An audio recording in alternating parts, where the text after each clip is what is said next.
It's a dirty job. It's a dirty job. But I love it. But I love it. It's a dirty job. It's a dirty job.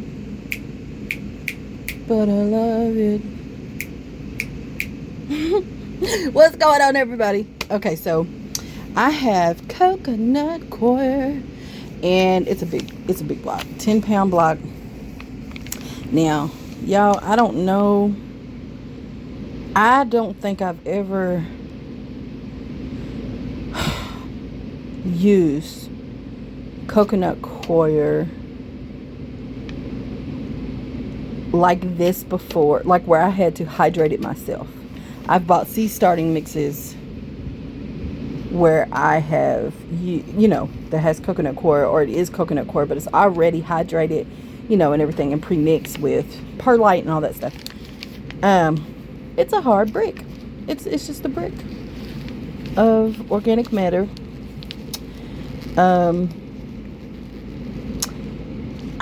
Yeah. So I'm going to put this with this into that. Sorry, you're not supposed to be able to see my laundry room. Okay. So this is what I use for the worms to prep their soil, but I need soil for growing indoors plants for the garden this season, and I also need soil for the worms because I'm expecting another delivery in like 4 days. So I'm going to put the brick in here, and then we're going to just pour the water on it and see. It takes a long time for peat moss to absorb water, but I heard that it's quicker for the coconut coir, and the warmer the water, the better for either one, coconut coir or the peat moss. But anyway, without being the queen of overthinking everything in my life, most things, I'm just going to put the block in here with some water, and if a gallon of water isn't enough, then I'll add another gallon of water.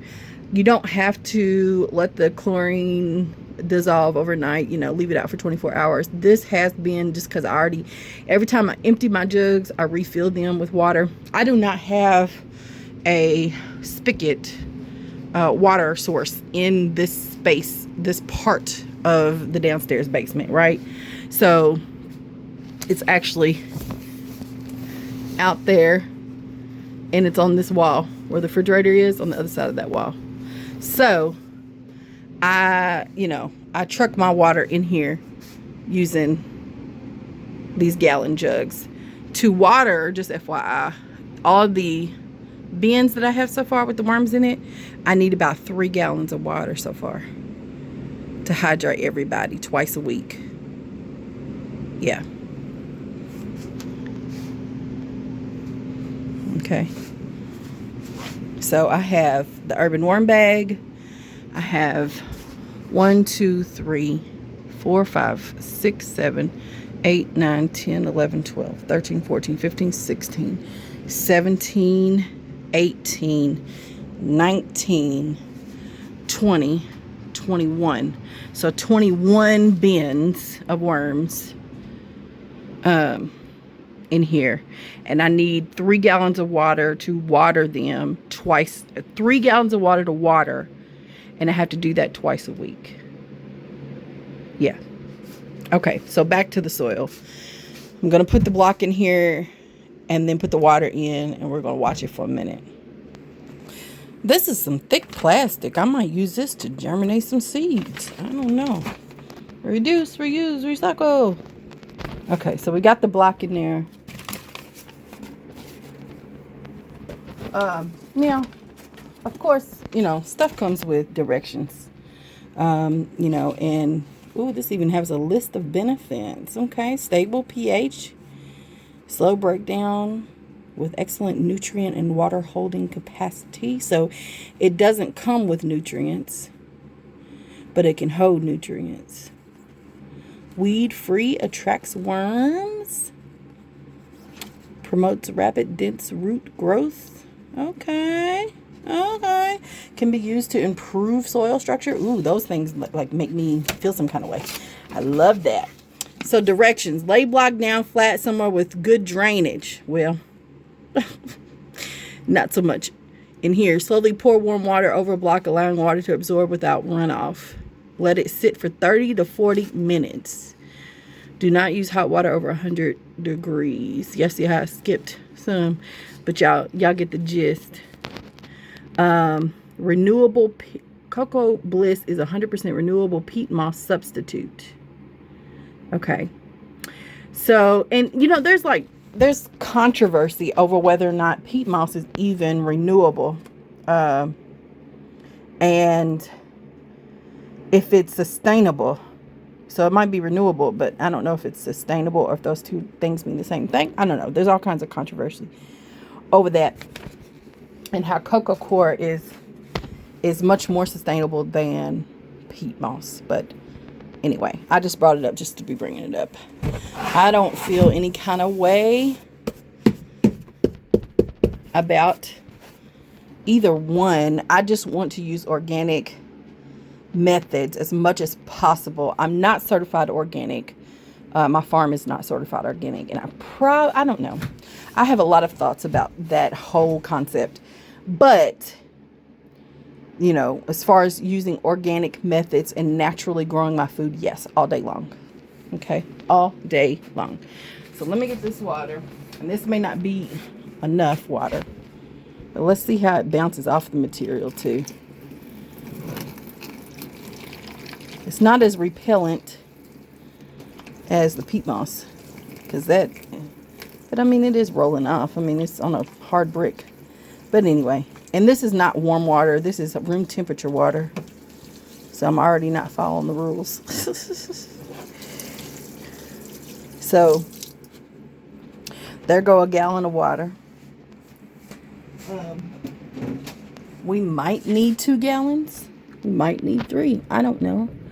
But I'm going to... Whoa. Look, you can already take some off. Now, the peat moss would just be floating around in here. Like, hey, it's water, but we don't really like you. The peat moss is something else. But,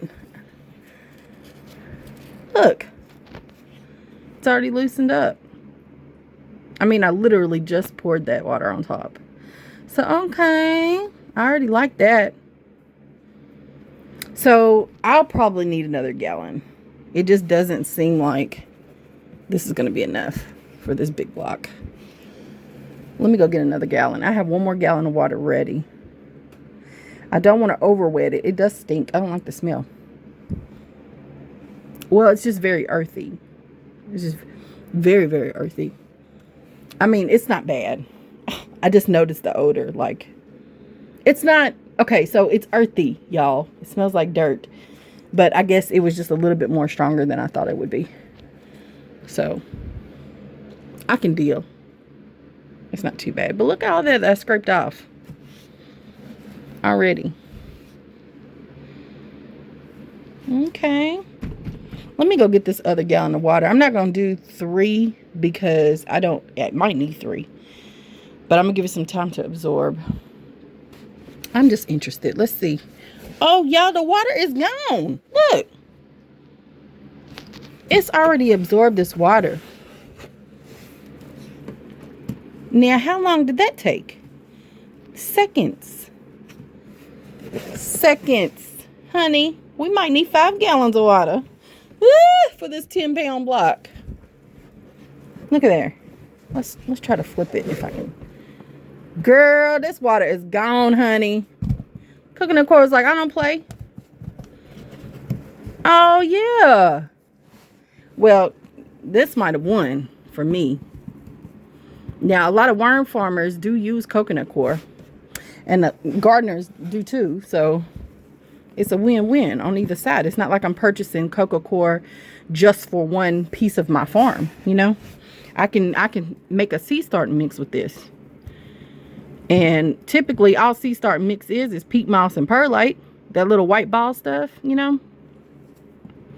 So, You know, I add some worm castings to that, like less than a handful, or a handful for this 10-pound block.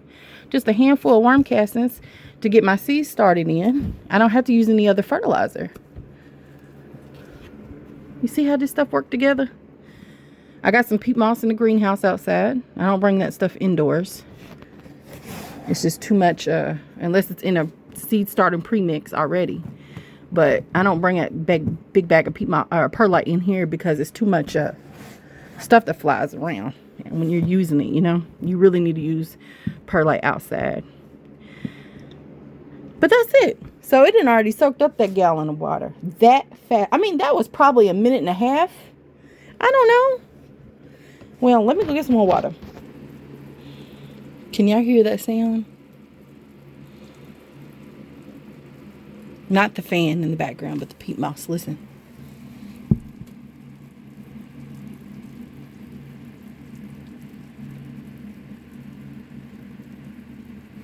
I don't know if y'all can hear that or not. It sounds like Rice Krispie treats when you pour the milk on the Rice Krispie treats.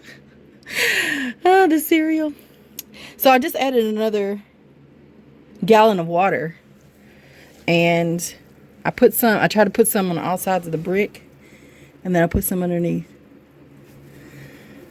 But I mean, it breaks away almost instantly. For people that have sensory issues, or their children have sensory issues, this is a great little,